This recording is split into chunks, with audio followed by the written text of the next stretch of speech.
The truth about Jaylen Brown and his sudden disappearance from the Olympic stage is finally coming to light, and it has almost nothing to do with his basketball skills or his fit on a roster. When the reigning Finals MVP and the man who just signed the richest contract in NBA history gets skipped over for a teammate who averages 10 points less than him, the world starts asking questions. The common narrative floating around sports talk shows and social media is that Team USA simply needed a specific type of role player like Derek White to round out a star-heavy group. But if you look at the financial receipts and the timeline of boardroom negotiations, the reality is far more calculated and much more dangerous for the future of the league. This is a story about corporate gatekeeping and what happens when a player decides to own his own brand rather than renting his likeness to a shoe giant for a percentage of the profits. We're going to answer the three big questions everyone is whispering about in the locker rooms and agency offices. Was this really a basketball decision or a business execution intended to protect a monopoly? How much power does Nike actually hold over the national team roster when billions of dollars in marketing are on the line? And finally, what did the secret development of the 741 brand launch have to do with Jaylen being left at home while his teammates flew to Paris to represent the country? To understand why this happened, we have to look at the money first. Specifically, the move that signaled Jaylen Brown was no longer playing the corporate game by the established rules. According to financial reports from late 2023, Jaylen Brown chose to walk away from massive endorsement offers from the traditional powerhouses of the industry. Most players with his profile are looking for that $30 or $40 million shoe deal, but Brown chose to go independent and stop being a billboard for someone else's stock price. Per an interview with Footwear News in early 2024, Jaylen expressed that he wanted to build something that offered athletes more equity and creative control.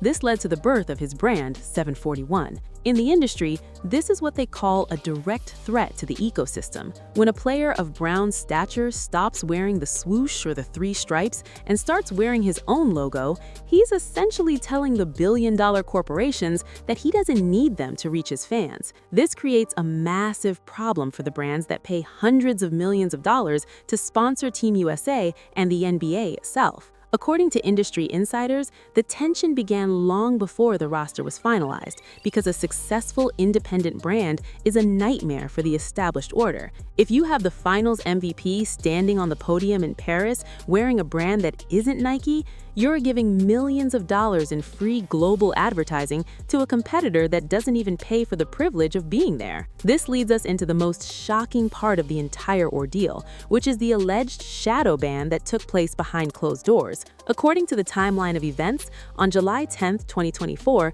Jaylen Brown took to social media and directly tagged Nike asking, "If this is what we are doing now?" This wasn't just a frustrated athlete venting his feelings, it was a direct accusation of corporate interference in the selection process. Per reports from the Boston Globe, during that same week, the decision to pick Derek White over Jaylen was met with confusion even within the Celtics organization and among the coaching staff. While Grant Hill, the managing director of Team USA, claimed that this was strictly about building the best team possible, the optics told a different story to anyone who knows how these contracts work. According to a report by NBA insider Mark Stein, there has long been a quiet understanding that the apparel sponsors of the national team have a seat at the table during the selection process because they fund the entire operation. When you look at the 2024 roster, every single player was signed to either Nike or Jordan brand, except for 2 or 3 exceptions who were legacy stars with decades of brand loyalty. For a rising player like Brown, who was actively speaking out against the monopoly of shoe companies, to be excluded felt like a message was being sent to every other young player in the league. This is the reality that the fans didn't account for, because fans expect the best players to play, but the industry expects the best earners to be protected at all costs. The rehook here is simple. If you think this is just a conspiracy theory, you haven't looked at the history of the game and how these brands have operated since the early 90s. According to the legendary stories from the 1992 Dream Team, the war between brands has always dictated the behavior of the greatest athletes in the world. Per the documentary footage of that era, Michael Jordan and several other Nike athletes literally draped the American flag over their shoulders on the medal stand, specifically to hide the Reebok logo on their warm-ups, because their contracts forbade them from being seen in a competitor's gear. The brands take this more seriously than the gold medals themselves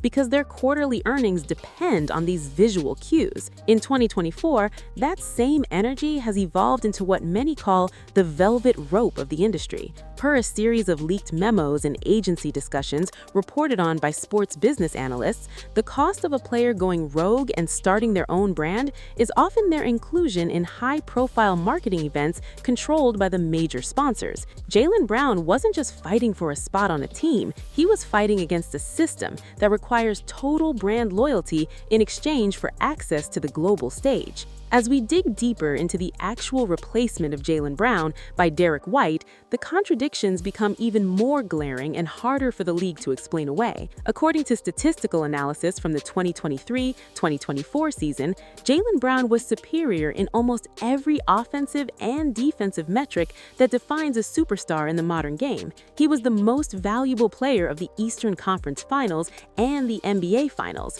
which usually makes a player a lock for any national team. When Grant Hill went on a podcast on July 26, 2024, and referred to Jaylen's comments as a conspiracy theory, it only added fuel to the fire and made the situation look even more suspicious. Per social media tracking data, the backlash was immediate because the logic didn't hold up under any kind of basketball scrutiny. If you need a defensive wing who can shoot and run the floor, you already had the best one in the league available and healthy. According to sources close to the selection committee, there were several non-basketball factors discussed regarding Jaylen's outspoken nature and his refusal to fall in line with traditional PR strategies. He's a player who speaks about social justice, financial literacy, and corporate accountability, which makes him a complicated partner for a brand like Nike, which prefers their superstars to be commercially friendly and easily managed by a team of agents. The payout of this section is the realization that Jaylen's snub was a massive PR move designed to protect the status quo of the sneaker industry. According to marketing experts interviewed by Front Office Sports in August 2024, having Jaylen Brown on the team would have been a constant reminder of his brand, 741, every time the camera zoomed in on his shoes or his pregame gear. It would have been a glitch in the Nike marketing machine that they spent millions to build. By selecting Derek White, who is a phenomenal player, but also a compliant Nike athlete who doesn't rock the boat, the brand ensured that the visual narrative of the Olympics remained on brand and focused on the swoosh. This is the manipulation that happens behind the scenes of the sport we love, where the jerseys are just billboards and the players are just the models wearing them. It isn't just about who can put the ball in the hoop, it is about who can sell the most sneakers to kids in China and Europe while doing it. Looking further into the 741 brand itself, we see why the industry was so scared of what Jaylen was building in the shadows. According to Jaylen Brown's own statements, the goal of 741 is to reduce the price of high-performance footwear and give more back to the communities that actually buy the products instead of funneling it all to offshore accounts. Per a business filing from mid-2024, the structure of his company is designed to bypass the traditional retail markups and the massive agency fees that allow companies like Nike to report billions in profit while the athletes only see a fraction of the actual value they generate. If Jaylen Brown succeeds, it provides a blueprint for every other superstar, like Anthony Edwards or Taysom Tatum, to leave their shoe deals and start their own companies. According to an anonymous executive from a rival apparel brand, if the NBA stars follow Jaylen's lead, the entire economic model of sports sponsorships will collapse within a decade. This is why the response to him was so aggressive and why he was made an example on the world stage. He wasn't just a player being left off a team, he was a revolutionary being locked out of the castle to prevent a peasant revolt among the other superstars. According to various reports from late 2024, Jaylen has not backed down and has actually leaned into the controversy to grow his business.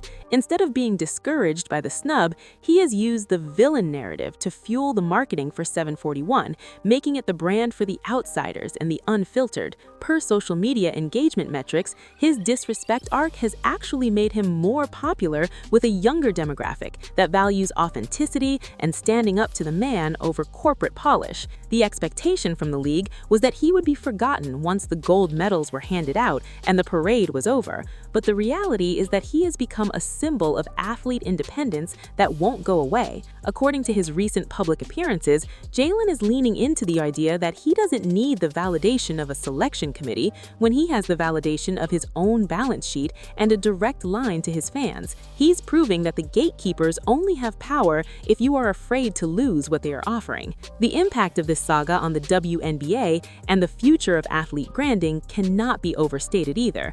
We are seeing similar moves being made with young stars who are realizing that their social media following is more valuable than any traditional endorsement deal. According to agency contracts that have surfaced recently, more players are asking for equity stakes rather than just flat fees. This shift is exactly what Jaylen Brown is pioneering. Per a report from a leading sports law firm, the era of the standard shoe deal is dying and being replaced by equity partnerships and independent labels. If Jaylen's 741 brand hits its revenue targets in 2025, it will be the most significant shift in sports business since the introduction of free agency. The league and its sponsors are terrified because they can't control a player who owns the factory and the distribution. In summary, the Jaylen Brown snub was a masterclass in how the basketball industry handles dissent and protects its most profitable partners. According to the evidence provided by the timeline of his brand launch, the financial stakes of Nike's Olympic sponsorship, and the contradictory statements from Team USA leadership, it is clear that this was a business decision masked as a basketball one. Jaylen Brown's career won't be defined by the games he didn't play in Paris, but by the move he made to challenge the giants of the industry while at the peak of his powers. He proved that even a $300 million contract doesn't buy you total freedom, but it does give you the leverage to speak your truth and build your own kingdom. This is the hidden side of the NBA and WNBA, where the real games are played in boardrooms, and the winners are determined by who owns the logo on the jersey and the copyright on the designs. If you want to understand how deep these industry secrets go and how other players have been manipulated or erased by their contracts when they stop being useful to the brands, you need to see the full picture. The game is changing, and the players are finally starting to fight back against the corporate machine that has owned the sport for 50 years. To see the rest of the receipts and the moves being made behind the scenes by the biggest names in the league, make sure to check out our Court Vision Rope Industry Secrets playlist as your next step to truly understanding the game beyond the box score.